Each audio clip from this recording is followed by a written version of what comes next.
नमस्कार दोस्तों, study IQ में आप सभी का बहुत बहुत स्वागत है। जहां एक तरफ सारा विश्व चाइना को छोड़ के सारे राष्ट्र जो कि कोरोना वायरस से प्रभावित हैं वो चाइना के ऊपर आरोप लगा रहे हैं, वहीं चाइना ने एक नई स्टोरी यहां पे शुरू कर दी है कि एड्स के लिए असल में अमेरिका जिम्मेदार था। यहाँ पर हम जानेंगे इस वीडियो में कि चाइना ने अमेरिका के ऊपर क्या क्या आरोप लगाए हैं और उन आरोपों में से कितना जो है वो एक्चुअली सही है, कितना गलत। आइए स्टार्ट करते हैं। मेरा नाम है अनिरुद्ध। इस लेक्चर की पीडीएफ को डाउनलोड कर सकते हैं। टेलीग्राम पे मेरा चैनल है ANI15A। ध्यान रखिएगा, इसमें 13,000 से भी ज़्यादा सब्सक्राइबर्स जुड़ चुके हैं। ट्विटर पे भी आप मुझे फॉलो कर सकते हैं, ये है मेरा ट्विटर हैंडल। आपको बताना चाहूँगा, स्टडी आईक्यू ने अपनी ऐप लॉन्च कर दी है जिसको आप गूगल प्ले स्टोर से डाउनलोड कर सकते हैं। ऐप के ऊपर कोर्स है मेरा यूपीएससी पास्ट प्रीलिम्स डिस्कशन का। पिछले 10 साल के जो पेपर्स हैं वो वहाँ पर मैंने डिस्कस किए हैं, आप उसको वहाँ से अवेल कर सकते हैं। चाइना की काफ़ी आलोचना हो रही थी। सबसे पहले जो सबसे मेन फैक्टर था वो तो ये था कि चाइना ने काफ़ी इंपॉर्टेंट इन्फॉर्मेशन, काफ़ी जो इंपॉर्टेंट सूचना है वो अपने पास छुपा के रखी हुई है कोरोना वायरस के चलते। चाइना आंकड़े छुपा रहा है, चाइना अपनी लैब को एक्सेस नहीं दे रहा, चाइना ये नहीं बता रहा कि कितनी मौतें हुई थी एंड सो ऑन। अब हाल ही में चाइना के ऊपर एक नया जो है क्रिटिसिज्म हुआ चाइना का कि आपके यहाँ रेशियल डिस्क्रिमिनेशन हो रही है अफ्रीकन्स की।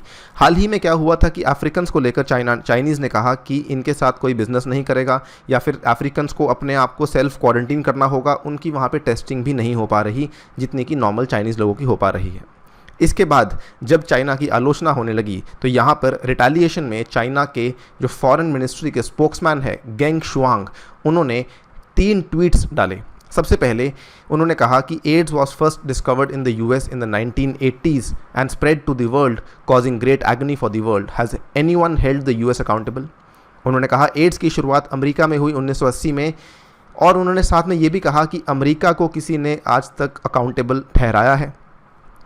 सेकेंडली उन्होंने ये भी कहा कि जो H1N1 का फ्लू था जो कि 2009 में शुरू हुआ वो भी तो अमेरिका में ही स्टार्ट हुआ था और ये 214 देशों में फैला, killing nearly 2 lakh people. Has anyone demanded the US for compensation? क्या किसी ने US को बोला कि आपको इसका पैसा देना होगा?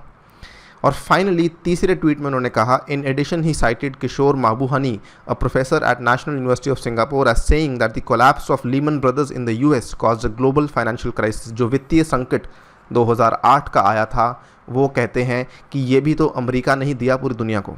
यहाँ पर अमेरिका के पीछे तो कोई नहीं पड़ा, हमारे पीछे लोग क्यों पड़े हुए हैं? फाइनली अपनी जो स्पीच है उसको कंक्लूड करते हुए कहा कि United States, you have to understand that your enemy is the virus not China. कि प्लीज़ समझिए आपका जो दुश्मन है वो वायरस है, चाइना नहीं है। हमें अटैक करके हमारे ऊपर आरोप लगाकर आप अपनी ना तो टाइम को बचा पाएंगे, ना जो आप ऑलरेडी लाइफ्स खो चुके हैं उनको बचा पाएंगे। ये जो थी ये स्पीच दी गई थी चाइनीज़ फॉरेन मिनिस्ट्री के स्पोक्समैन गेंग शुआंग के द्वारा। अब यहाँ पर यही नहीं, चाइना ने अपनी सोशल मीडिया का इस्तेमाल करके USA की और भी क्रिटिसिज्म करने की बहुत कोशिश की है। ज़ाओ लिजियान, इनका नाम काफ़ी फेमसली आजकल चल रहा है क्योंकि ये चाइना के इंफॉर्मेशन डिपार्टमेंट के डिप्टी डायरेक्टर जनरल हैं। ट्विटर पे काफ़ी एक्टिव हैं। ट्विटर पे इनके जो फॉलोअर्स हैं वो लगभग 5 लाख के आसपास हैं, 6 लाख के आसपास हैं। इन्होंने अपने ट्विटर फॉलोअर्स को कहा that USA was secretly concealing early 2020 COVID-19 deaths in annual flu counts. कि USA जो है वो शुरुआती दिनों में ही छुपा रहा था कि COVID-19 से कौन सी मौतें हुई हैं। इन्होंने ये भी दर्शाया कि ये वायरस जो है ये चाइना में नहीं बल्कि अमेरिका में पैदा हुआ है। अब ये मैं कहूँगा थोड़ा सा ज़्यादा इन्होंने यहाँ पे एक्सट्रीम कर दिया। लेकिन अगर हम देखें फैक्ट्स को, अगर हम समझें, सबसे पहले जो इन्होंने कहा कि एड्स जो है USA में स्टार्ट हुआ, जी नहीं, एड्स का सभी को मालूम है फैक्ट कि एड्स जो है अफ्रीका से स्टार्ट हुआ था। जो वैज्ञानिक थे इन्होंने आइडेंटिफाई किया था एक type of chimpanzee West Africa में जिसको माना जाता है ये HIV इन्फेक्शन का स्रोत था। और ये पहली बार जो ब्लड सैंपल 1959 में लिया गया था डेमोक्रेटिक रिपब्लिक ऑफ कॉन्गो में, उसे कोरिलेट किया जाता है HIV के साथ। USA में इसके केसेस आने स्टार्ट हुए थे 1979 से लेकर 1980s में बहुत सारे केसेस एकदम से आने लगे। जब इनफैक्ट जब ये USA में आया, सबसे इम्पॉर्टेंट बात ये भी है, तो इसके ऊपर रिसर्च जो है वो एकदम से बढ़ा दी गई। तो USA की वजह से इसके ऊपर रिसर्च बढ़ाई गई, ना कि ये USA में डिस्कवर किया गया था। तो ये सबसे पहला जो गलती चाइनीज़ ने यहाँ पे बोली। आपको बताना चाहूँगा हाल ही में जो कि नोबेल विनिंग साइंटिस्ट हैं लूक मॉन्टेग्नियर, ये जो लूक मॉन्टेग्नियर हैं ये वही वैज्ञानिक हैं जिन्होंने एड्स को ढूंढा था, यानी कि एड्स को आइडेंटिफाई किया था। इन्होंने हाल ही में क्लेम किया कि Nobel winning scientist claims covid virus was man made in Wuhan lab, कि ये वुहान लैब में मैन मेड तरीके से बनाया गया था।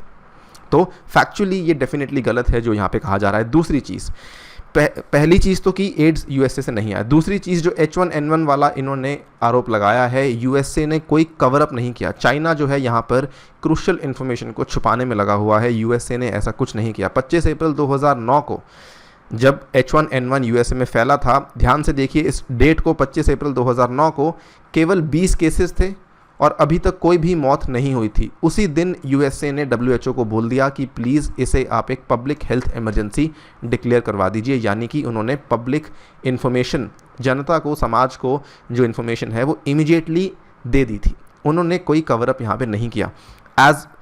साथ ही मैं आपको ये बताना चाहूँगा पब्लिक हेल्थ इमरजेंसी जब तब डिक्लेयर हुई जब कोई भी मौत नहीं हुई थी। और यहाँ पर कोविड-19 के केस में जब कहा जा रहा है कि WHO और चाइना ने हाथ मिला रखा है, यहाँ पे कहा जा रहा है कि 30 जनवरी को पब्लिक हेल्थ इमरजेंसी डिक्लेयर हुई थी। 30 जनवरी के दिन आप केसेस देखिए, ये चाइना का नंबर है।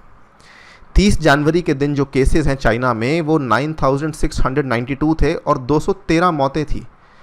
तो क्या वजह रही कि इसको पब्लिक हेल्थ इमरजेंसी डिक्लेयर नहीं करवाया गया? उसके बाद जो पैंडेमिक था, जो इसे महामारी डिक्लेयर करवाया गया 11 मार्च को, उस दिन चाइना में केसेस 80,000 थे।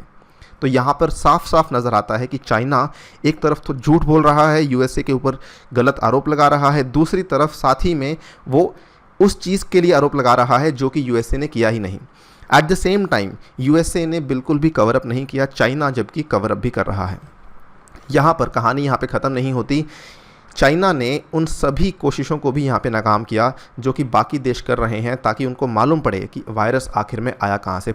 माइक पॉम्पियो जो कि यूएस के सेक्रेटरी ऑफ स्टेट हैं, उनका स्टेटमेंट है, China is blocking the access to the lab suspected of corona virus link. We are still asking the Chinese community party to allow experts to get in to the virology lab so that we can determine precisely where this virus began. कि हम तो केवल इतना कह रहे हैं कि हमारे जो वैज्ञानिक हैं, हमारे जो विशेषज्ञ हैं, उनको आप अपनी लैब में जाने दीजिए ताकि वो पता लगा सके कि वायरस आया कहाँ से है। लेकिन चाइना ने साफ साफ मना कर दिया। इसके बाद जो यूएसए के NSA हैं, National Security Adviser Robert O'Brien, इन्होंने कहा चाइना ने अपने ही नागरिकों को, अपने ही विसल ब्लोअर्स को गायब करवाया है, अपनी ही मीडिया को चुप करवाया है। तो यहाँ पर जो पूरा का पूरा दारोमदार आता है वो चाइना के ऊपर आता है, ये बताने के लिए कि वायरस असल में डेवलप कहाँ से हुआ, वायरस जो है वो विकसित कहाँ हुआ, कहाँ से शुरू हुआ। इसके बाद यूएसए की एक स्टेट ऑफ मिसौरी है। देखिए अभी तक क्या हुआ था कि चाइना के ऊपर बहुत सारी प्राइवेट लॉ फर्म्स केस करना चाहती थी, लेकिन उस चीज़ का कोई ज़्यादा सिग्निफिकेंस नहीं था। लेकिन अभी क्या हुआ है कि यूएस की एक स्टेट है, यूएस का एक राज्य है मिसौरी, उसने ही केस कर दिया है। वहाँ के जो रिप्रेजेंटेटिव्स हैं उन्होंने कहा है कि हम चाइना के ऊपर केस करेंगे because of its corona virus handling. The first of a kind state lawsuit comes amid calls in Congress to punish China. पहली बार हुआ है ये, ऐसा कभी नहीं हुआ हिस्ट्री में।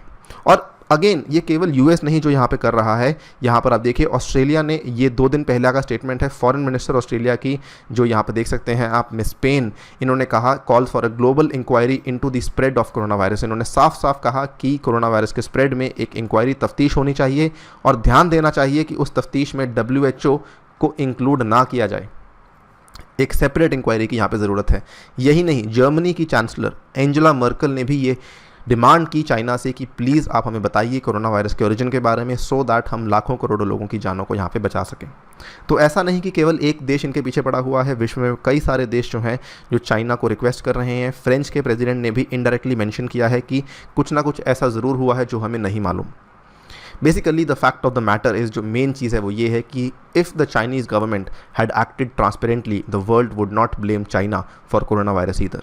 तो अभी जो चाइना एक नई स्टोरीज़ खड़ी कर रहा है और नए तरीके खड़ी कर रहा है दुनिया को विचलित करने के लिए, वो काफ़ी गलत कहूँगा मैं इसे। और यहाँ पर चाइना की जो गवर्नमेंट है उसे सही आंकड़े, सही इन्फॉर्मेशन बाहर निकालनी चाहिए, सो दैट जितनी जल्दी हो सके इसकी वैक्सीन को हम तैयार कर सकें और इस महामारी से जितनी जल्दी हो सके निकल सकें।